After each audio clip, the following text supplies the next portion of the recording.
c'est important. Alors beneen ponk di débat d'orientation budgétaire à l'Assemblée nationale avec la polémique qui enfle autour de la dette. xaw ma lan la demee dama yaakaar ne gëj wax bi la mais man commencé naa sonn. xam naa coono bàyyi la bàyyi mais xam nga Xavietou lu am solo la. muy li ñu tuddee débat d'orientation budgétaire. man keroog bokk na ci ñi nga xam ne seetaanuma lépp nag parce que bi ma déggee El Malick ne les débats dinañ durer daanaka 5 heures laa ne 5 heures mën ma ko sax mais seetaan naa ci lu bari quand même. et man je suis satisfait di dégg suñu député yi ñuy wax ci des sujets importants ci wàllu koom ay chiffres ay dettes yooyu c'est important. dama déglu député yu mel ne Aïssata Tall Sall Tafsir Thioye Ayib Daffé mais fi ñuy jéem a yóbbu le niveau du débat Safiatou pour man c'est important parce que dañu nekk ci réew moo xam ne ñun ñëpp bi Bassirou Diomaye Faye faloo dañ ne politique moom mënta ñàkk parce que Sénégal nous sommes une société très politique waxtaane politique mënta ñàkk mais nañu fexe lu ñu mën pour que débat bi di gën di jëm ci wàllu koom ci wàllu agriculture ci wàllu santé ak yeneen parce que loolu mooy développer réew mi et même si loolu yëpp nag politique yi ñoo koy def. moo tax ma ne la politique mënul ñàkk. voilà mais soo dégloo député yi keroog nga xam ne da ngay gis ñu ci bari nekkuñu dans un débat politique mais dañuy jéem a yóbbu seen bopp dans un débat purement économique man jàpp naa ne loolu c'est important. même le député Abdou Mbow ce qu'il dit sur la dette am na dëggam amul dëgg neex na la neexu la il a dit et c'est important que le ministre des finances et du budget réponde à ces interpellations là. man loolu mooy sama première satisfaction ci débat d'orientation budgétaire beneen bi mooy les réponses même du ministre Cheikh Diba ministre des finances et du budget man mi ngi njëkk a attirer sama attention je crois c'était en décembre 2024 décembre 2024 la dem Assemblée nationale pour un débat comme bii quand j'ai écouté ces réponses j'ai dit man de waa ji miinuma ko mais dégg naa koo xam ne il est conscient des enjeux ba pare ragalul fi mu jëm et Safiatou loolu c'est important moo tax ma jàpp ne keroog débat bi ñu def ce que j'ai entendu c'est des réponses de qualité de la part du ministre Cheikh Diba. Pourquoi je le dis? Parce que voilà quelqu'un qui nous dit loo xam ne dafa jafe ci homme politique heureusement c'est pas un homme politique mais il le dit avec sincérité. C'est pas un ministre qui ne bu nekk ci nu ñu koy waxee sax wax bu neex bu ko de xam nga y a des gens comme ça y a des ministres yoo xam ne bu ñu jaaree assemblée li nga retenir mooy ministre bi wax ji neex na ministre rhétorique merci beaucoup rhétorique bi ministre bi dégg na tubaab loolu rek ngay retenir mais ak Cheikh Diba la rhétorique ne l'intéresse pas il dit les choses avec sincérité parce que quand un ministre de l'économie un ministre des finances et du budget nous dit gaal gi fépp la bënne et troué de partout. fépp la bënne. gaal gi fépp la bënne. ndox maa ngay wal ma ngay dugg bu ñu deful ndànk ñun ñëpp ay suux loolu dama ne il faut être sincère pour le dire. beneen bi mooy j'ai remarqué il le dit avec humilité mooy on est dans une situation difficile. bu metti il faut qu'on soit tous conscients de ça mais nag il le dit ak détermination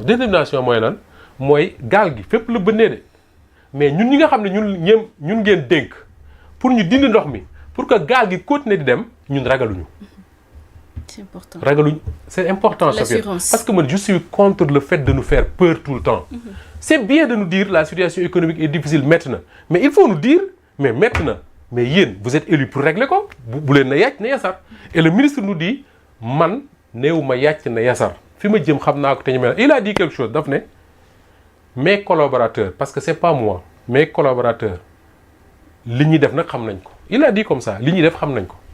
ça veut dire quoi Safiatou que ni malgré la situation difficile et compliquée il faut se serrer la ceinture pour un temps mais le ministre Cheikh Diba nous dit avec détermination que ni xam na fi mu jëm pour man ce discours là c'est important un discours de vérité mais qui n'est pas là pour faire peur pour dire aux Sénégalais que ni gaal gi fépp bët te ñun ñëppay dee il faut éviter de dire ça aux Sénégalais gaal gi bëtt na c'est la vérité mais teewul am nañ ay moyens pour sakk bënn yi génn ndox mi yóbbu ko fa mu jëm mu wax leneen mooy gaal gi mënta bëtt nag ba pare ndox mi di dugg ñun ñi ngi jéem lu ñu def pour génne ndox mi ba pare yéen ñi ko bëtt ngeen taxaw di ñu bëmax loolu aussi lu jar a bàyyi xel la parce que en réalité gaal gi lu mu bënd Diomaye Faye bënd ko dañu waxante dëgg rek 14 mois la fi defe gu ma xaw ma 15 mënu fee bënd gaal gi xajagu fi ñi bënd gaal gi mooy ñi dirigé woon Sénégal 2012 ba 2024 à partir du moment où bënd nañ gaal gi ba pare ñoom gaal gi ñu bënd ñi ngi ci biir donc ñi nga xam ne ñoo jóg taxaw ne ñoom ñooy dindi ndox mi pour que gaal gi continuer mais soo leen mënta jàppale aussi croiser say bras mais boo ci doolee di leen bëmax nag mais ñi ne ci gaal gi ñoo war am fulla man de dama lay fëkk yow sa bopp sànni ci ndox mi parce que doo suuxaale ma voilà ce que Cheikh Diba nous a dit et man je dis que c'est un discours rassurant maintenant il faut pas en s'arrêter à ça il faut nous dire nan la ñuy def Safiatou pour que Sénégalais yëpp comme l'a dit Ousmane Sonko bi mu demee Chine parce que dégg naa mu ne njiit yi mën nañ am volonté mën nañ am courage mën nañ am engagement mais il faut que population bi ànd ak ñoom ci mbir mi pour que ñu mën a dem mais c'est ça qui est important tey jii qu'est-ce que le pouvoir de Bassirou Diomaye Faye fait pour que Sénégalais yëpp au-delà de des gens qui ont voté pour eux ànd ak ñoom ci benn dànk ne leen metti na mais on y sera ensemble et c'est ça qui manque en fait de mon point de vue moo tax pour man le débat sur la dette c'est extrêmement important que l'ancien pouvoir accusé ñii ne da ngeen a leb 10 200 milliards te xel sax yéen nanguwul loolu ñii également indi ci ay tontu yu leer comme ni ko Cheikh Diba defee man pour man loolu moo ëpp solo beneen bi nga xam ne jàpp naa ne le Pastef war na ko éviter également mooy quand on est parti au pouvoir dafa am des voix officielles yoo xam ne ñoom ñooy wax ne lii moo fi am le parti wala les souteneurs du parti wala les sympathisants wala la coalition bi ñu bokk ñoom li ñu def mooy relayer li nga xam ne moom moo am tey jii ki nga xam ne moo mën a tontu sur la dette ak yeneen c'est le ministre Cheikh Diba bu ci tontoo ce qu'il dit c'est ça qui doit être porté par la communication du pouvoir mais je suis désolé Tafiatou le problème de Pastef actuellement mooy seen communication organisé wuñ ko da ngay gis Safiatou Cissé toog wax dara diw génn fële ne man maa koy tontu diw génn fële ne maa koy tontu diw génn fële maa koy tontu te ñi koy tontu parfois ils ne disent pas la même chose et pourtant c'est facile dans tous les pays du monde maa la ko wax gouvernement yëpp seen communication dañ koy organiser selon des éléments de langage bien précis même boo duggee dans les pages Facebook YouTube WhatsApp fu la neex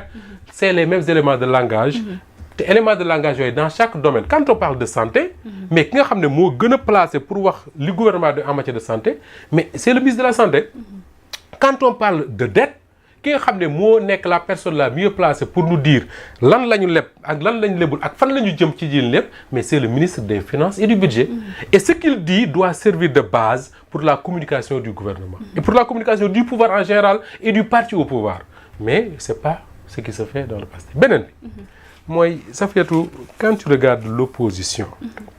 man parfois damay toog ma ne pouvoiru Bassirou Diomaye Faye pouvoir bu am chance la li tax pourquoi parce que amuñu opposition bi ñu war a am maanaam mais parce que Safiatou da ngay gis benn opposition boo xam ne fi ñu war a acculer le pouvoir parce que le pouvoir peut se sentir mal à l'aise ci loolu dañ koy bàyyi dem di wax ci ay futilités je donne un exemple Ousmane Sonko dafa jógee Chine mu ne ci su ma nekkoon président yàlla moo xam li tax nekkuma président parce que ñiy wax nii su ma nekkoon président ñu nopp parce que ñu ci bari waruñoo wax mais il est dans la provocation Ousmane Sonko léegi yow tu perds ton temps di ko tontu ci loolu moom mu jàll ci leneen loolu mooy le problème de l'opposition je pense tu perds ton temps parce que dafa mel ne Safiatou ñuy seetaan un film le film est là les images sont là nii ak nii la déroulé wu au lieu que man ma xool loolu man may préoccupé ci li ñuy woowee la musique d'ambiance musique d'ambiance mais mbir yi ma ngi may raw mooy le bruit quoi le bruit c'est-à-dire Ousmane Sonko ce qu'il dit là c'est juste la musique d'ambiance pour provoquer un peu yow nga nekk di ko toon ci loolu fekk mbir yi mi ngi ci leneen tey Safiatou la question de la dette mais le pouvoir nu ñu koy waxee sax l'opposition mais da ci war di gën di insister parce que c'est quelque chose qui intéresse les Sénégalais. Ce qui veut dire que l'opposition gagnerait à nous parler économie. Mais bien sûr mais mieux l'opposition tey man duma seen conseil mais bu ma ci bokkoon mois de juin bii ñu nekk am naa thème bu doy sëkk bu ma mën a waxal pouvoir muy ban Safiatou le 16 février 2025 Al Amin Lo secrétaire général du gouvernement moo dem RTS émission bu tudd point de vue kii moo koy animé Oumar Gningue mu ne Sénégal dañoo jëm ci li mu tudde moom rebasing salarial mooy il faut ñu xoolaat suñu ñii nga xam ne ñooy suñu ay DG ak ay ministres ak yooyu ñi ci am ay salaires yu ngand il faut ñu wàññi ko parce que réew mi moo toll foo xam ne salaire yooyu état mënatu koo supporter il faut ñu xoolaat ko te état bi dina ko def février mars avril mai juin ba tey la juillet defaguñ ci dara wala boog yëgaguma ko gisaguma fenn foo xam ne posé nañ fa un acte boo xam ne rebasing salarial boobu Al Amin Lo doon wax yegg nañ ca gisaguma ko et pourtant c'est l'occasion pour l'opposition d'acculer le gouvernement, de mettre la pression sur le gouvernement pour ça. Parce que, c'est le secrétaire général du gouvernement. À l'époque, ça, les gens disaient que non, nous devons gagner salaire. Et j'avais fait un live pour dire que Al Amin Lo n'a jamais dit de gagner salaire. Daphné, il faut revoir les salaires. Nous avons de gros salaires, nous devons gagner. Et pas gagner salaire aux travailleurs. Quoi. Et d'ailleurs, ça me ramène au débat, le débat sur le salaire de Fadilou Keïta. Mais Fadilou Keïta, ce ko parce que le salaire bi muy fayu moom du moom moo ko fixeel boppam suñu état bi moo fixé salaire yi te booy wàññi doo wàññi selon la tête du client da ngay wàññi de manière générale xam ne salaire yi jaaduwul nga indi ko à un niveau respectable mais Fadilou amul benn obligation moom pour ne man kat Fadilou Keïta laa tudd damay wàññi sama salaire pourquoi il n'est pas obligé loo ko lu ko waay wax tooñ ko beneen bi mooy le seul bi ma mës a dégg mu def ko xëy na keneen def na ko c'est Thierno Alassane Sall. Quand il est allé à l'ARTP comme DG, nous présentons le salaire de fay, mu ne lii xalaatul di ko fay ci réew mi. Nañ ko wàññi ñu wàññi salaire. C'était un salaire de 15 millions. Thierno Alassane Sall l'avait fait. Bien sûr. C'est son mérite. Mais amul woon benn obligation pour def ko. Déedéet. Parce que fixé wu ko moom. Et d'ailleurs sax mënoon nañ ne ko yow loo fixé wul loo ku la ko wàññiloo. Mais il l'avait fait, c'est son mérite. Mais amul benn obligation. De la même manière tey muy Fadilou Keïta muy keneen ak keneen amuñu benn obligation pour ne ñoom dañuy wàññi seen salaire état bi ko fixé na ko wàññi. benn ñaareel ba wàññim salaire boobu ba léegi état bi waxatu ci. beneen bi Safiatou te man je comprends pas lan moo tax l'opposition mettre la pression sur le gouvernement sur cette question-là. Le 21 février 2025 Ousmane Sonko moo dem Assemblée nationale. Premier ministre du Sénégal ñu ne ko benn femme moo ko wax. ne ko wax dëgg yàlla jàmbaar ngeen parce que réew mi metti na nangam gis nañ li ngeen di daj mais dañoo bëgg a xam rationalisation moom kañ ngeen koy commencer ak nan ngeen koy defee Ousmane Sonko jël parole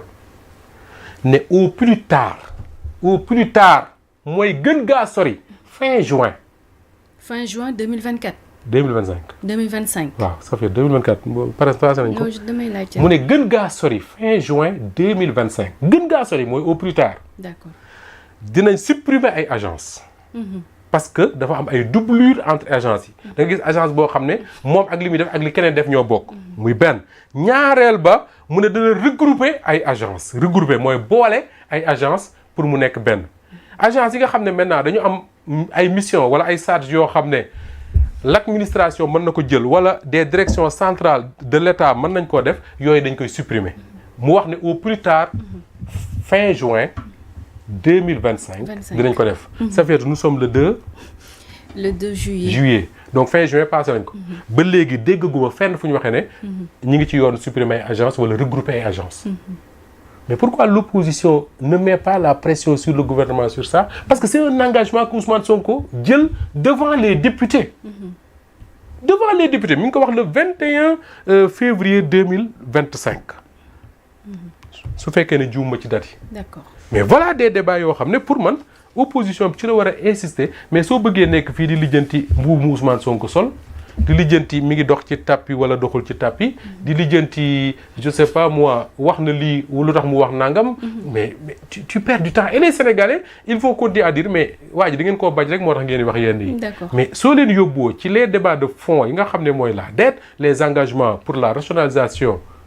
des dépenses de l'État mais yooyu dañ ciy débattre. D'accord. Balaa ñoo ñëw si visite Ousmane Sonko bi en Chine. Alors sànq wax nga les Aïssata Tall Sall Tafsir Thioye et autres. naka nga gisee seen speech. Non man j'ai trouvé